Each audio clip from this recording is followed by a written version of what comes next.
is really impacting the world and so many thousands of species, right? And hot spring, however, that was really amazing. Like, I've never tasted such a hot spring. I feel like I can really cook eggs right there.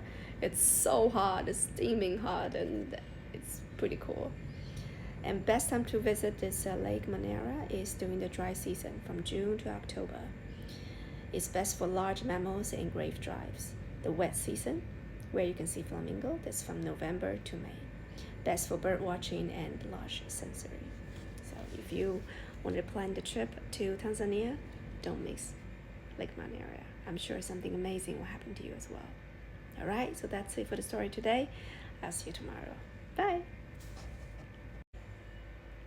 Hi everyone, welcome to my storybook for the second piece of painting. Today I'm going to talk about the story about sunrise at Lake Manyara. This is the painting. This is on page number 4. The story about it is, at first glance, it's an ordinary morning at Lake Manyara. Soft blues, quiet mist, and that single brush strokes of orange light. But something in the painting hits otherwise. It's not creature, not a cloud, just a barely there shifted in the air and tremble in the quiet. As if the light knows a secret, as if the breeze has promised not to interrupt. This is one of those mornings you never forget. I never forget. Not because anyone said anything, but because everything else already know. Yes, it is a secret, and I'm not supposed to tell, right? But indeed, something amazing happened right there. As usual, the short point about this one is, before the lake starts, light has already brushed across, as if the world quietly sensed something was different today. You might be curious about Lake Manyara. Here is a sum of the fact that I learned from ChatGPT. So the Lake Manyara, its location is in northern Tanzania, at the base of the Great Rift Valley Escarpment. The lake itself, it's quite large. It's around 230 kilometers square.